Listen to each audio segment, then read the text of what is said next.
Taide voi olla paitsi ikkuna tulevaisuuteen, myös keino tuoda näkyväksi asioita, joita emme ehkä muuten näkisi tai halua tunnistaa. Uudet teknologiat lisäävät luovuuteen omat mausteensa. Vaikka digitaalisuus ja teknologiat muuttavat ja monipuolistavat taiteen tekemistä ja kokemista, ne eivät välttämättä muuta taiteen perusolemusta. Uutta on kuitenkin mahdollisuus tuoda yhteen liki loputon määrä informaatiota ja luoda kokemuksia, esineitä sekä ympäristöjä virtuaalisesti ilman fyysisen maailman rajoja. Vaasan yliopisto sekä Vaasa Innovation Center etsivät yhteistyössä keinoja luoda ja toteuttaa uudenlainen digitaalinen taide- ja kulttuurielämys tulevaisuudelle tärkeistä teemoista. Tässä videossa pohdimme, millaisista ainesosista uusi digitaalinen kulttuurielämys voisi koostua. Tervetuloa mukaan!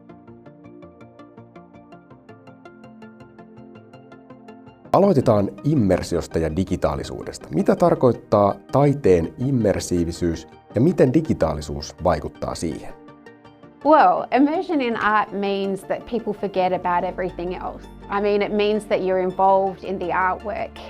Digitality and digitalization and technology now means that people have the opportunity to fully engage. We can actually realize things that we were never able to actualize before. We can make the fantasy reality, basically, and we can also bring to light truths that we're not seen before. Immersiivisyydellä tarkoittaa sitä, että yksilö ikään kuin uppoaa siihen teokseen. Peliteollisuudessa sitä on hyödynnetty, mutta myös immersiivisessä journalismissa. Kokemus on hyvin todellisuuden kaltainen, että voi mennä vaikka uutislähetyksessä mielenosoitukseen. Siinä mielessä siinä on huikeita mahdollisuuksia jatkossakin. This can actually tangibilize, it can really bring together information from everywhere and make sense of it in whole new ways.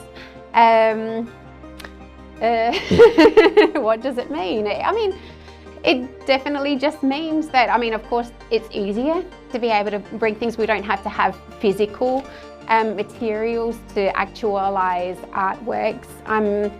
The sky's the limit, and even more so if we're thinking about artificial intelligence as well, because that can, in a sense, reimagine our reality on top of our imaginations. Millaisia havaintoja tutkijoilla on kulttuuriin ja taiteeseen liittyvistä uusista teknologioista tai tutkimuskohteista? Okay, well, I can start with the not latest is the virtual reality and augmented reality. They've been explored for the last few decades. But now, of course, artificial intelligence is the hot topic. Can artificial intelligence or can AI be an artist? We say no. But at the same time, of course, artists have a fun time trying to work and co-create with AI. We haven't got any results at the moment, or the results are the art that's coming together now.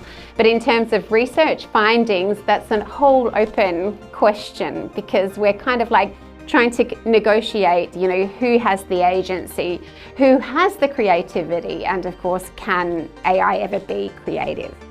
So AI is the topic, and particularly generative AI. No nyt 2020-luvulla on ollut tämmöinen ilmiö kuin NFT-taide, non-fungible token, joka tarkoittaa sitä, että sen sijaan, että meillä olisi fyysisiä taideteoksia, niin niistä tehdään virtuaalisia. Ne voi olla kuvia pikseleinä, ne voi olla GIF-animaatioita tai joku video, joka sitten omistetaan siten, että sen aiteus ostetaan ja se merkitään lohkoketjuun. Ja tämä tulee mullistamaan tämmöistä taiteen omistajuutta mielestäni. On vielä tietysti lapsenkengissä tämäkin, ja paljon siinä on varmasti semmoista hypettä mukana. Ja hyvin tunnetut nimet ansaitsevat kuulemma miljoonia tällä, niin tämä on ehkä sellainen, mikä on minua pohdituttanut. Uutta luodessa innostavilla kokemuksilla on iso merkitys, joten kysytään myös haastateltavien omia kokemuksia uusista digitaalisista taidemuodoista. Oli tosi mukava muutama vuosi sitten kokea tällainen metaversumissa tehty virtuaalinen näyttely. Ja tarkoitti sitä, että olin mukana muutamalla teoksella.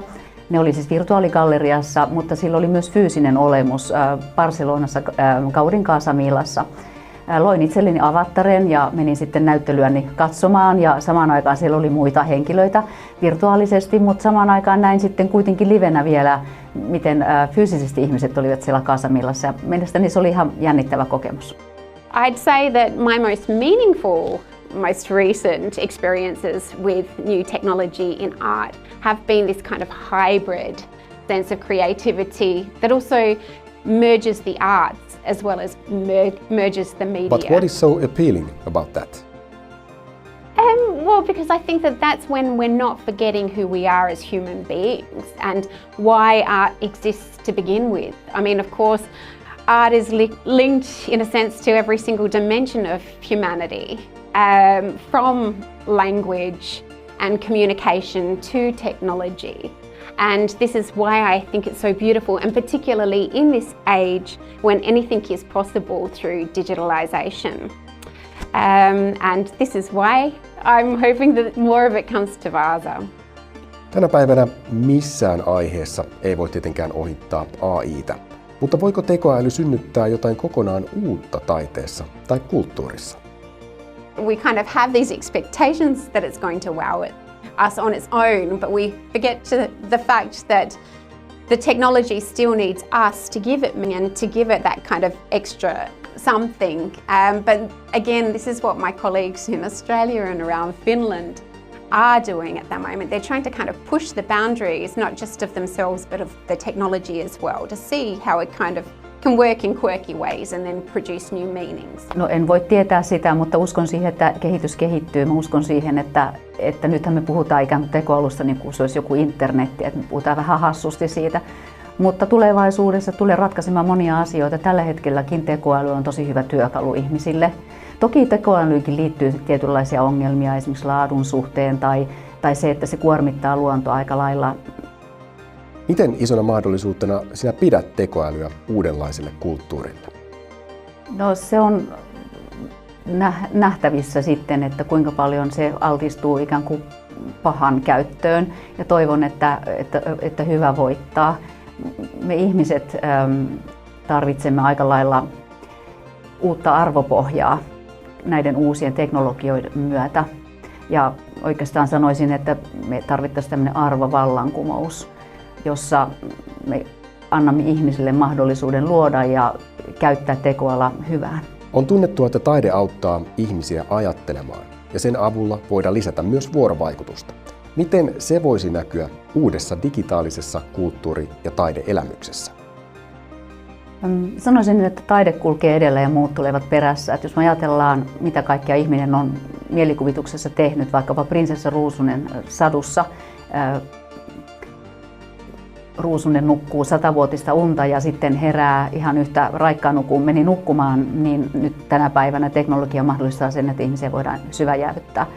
Meillä on myös paljon puhutaan robotisaatiosta ja niin kuin tunteiden tulemisesta sinne. Ja meillä on siihenkin taiteessa esimerkki, että Mary Shelley 1800-luvulla kirjoitti romaanin Frankensteinista. Meillä on käyty kuussa taiteen avulla jo ennen kuin sinne Armstrong astui jalallansa. Sanoisin, että taide ensinnäkin on valtava avaruuden mahdollistaja ihmiselle. Se varsinainen taideteoksen ja katsojan välinen suhde on olemassa, mutta sitten kun se on vapaa ikään kuin erilaisille tulkinnoille, niin se lisää vuorovaikutusta ihmisten välillä. Ja koska kyseessä on taide, niin ihmiset ymmärtävät, että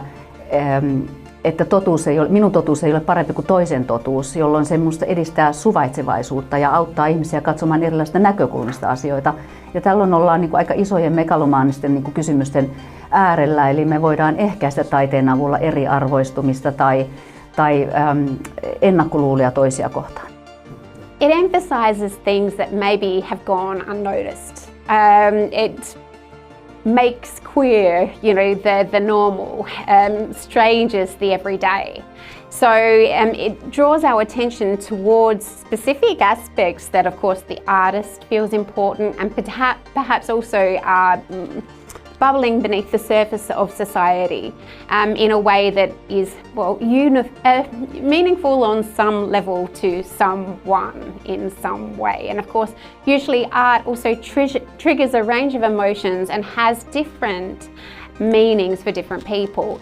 And actually, when I used to work in an art gallery, Perth Institute of Contemporary Arts in Australia, what I noticed was that, either negative or positive experiences were all good experiences because we never ran out of things to talk about. And usually, of course, art has the ability to trigger thoughts in a way that, other media just doesn't.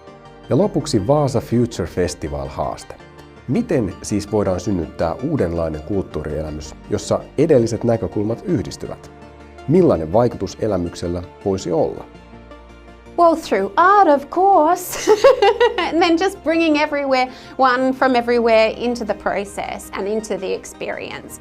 Because art is an agora of knowledge. And so this is our chance to be able to actually go to new horizons through the unexpected and the unknown. And this is, of course, what art affords. Art affords a safe space to be able to kind of break walls and boundaries. And of course, bring, for instance, the energy industry, the hardcore engineering and software engineering and business and consumer perspectives all together in a meaningful way without people consciously knowing what they're doing. But in the end, we kind of see a vision. Our methods are workshopping methods with students and of course also with school children around the area. So we're wanting to get them involved, to play with the technology, to play with the artists. But of course meet the artists, be able to kind of brainstorm, and of course tangibly we're giving them some challenges. Mostly of course related to the goals of Vaasa as a sustainable energy hub, as well as of course overall sustainability goals for our globe. And workshops, bringing children in, bringing our colleagues together from all over the Nordics as well as of course the globe, and putting together a great show, and then learning and documenting and researching without being too specific. No, musta se on ensinnäkin tosi vaikea kysymys ja on sitä mieltä, että jollain lailla arvoista on kysymys. Meillä on aika isoja ongelmia yhteiskunnassa. Meillä on syrjäytymistä, meillä on rasismia ja meillä on mielenterveysongelmia ihmisillä. Jos ihminen ei tule nähdyksi ja kuulluksi, niin hän alkaa voida huonosti. Jotenkin me tarvittaisiin arvovallankumous, että jos ihminen on oikeasti astunut kuuhun, niin on ihmeellistä, että me ei voida ratkoa näitä tämmöisiä arkipäiväisiä ongelmia, joita me nähdään ympärillämme.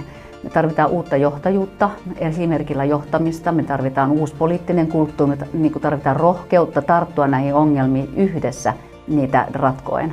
Ja näiden lisäksi mä sanoisin, että pari muuta kulttuurista asiaa pitäisi muuttua. Toinen liittyy osallistamiseen, eli meissä kaikissa asuu luova ihminen ja tämä pitäisi jotenkin saada ihmisille ymmärretyksi tai rohkeasti niin kuin rohkaista ihmisiä niin kuin ratkomaan omia ongelmiaan yhdessä ja itseksensä. Ja sitten se edellyttää jonkinlaista kokeilukulttuuria, eli paljon yrittämistä, sallia erehtymistä ja taas yrittämistä, koska vain sellaisen kokeilukulttuurin avulla me saadaan todellisia innovaatioita aikaiseksi.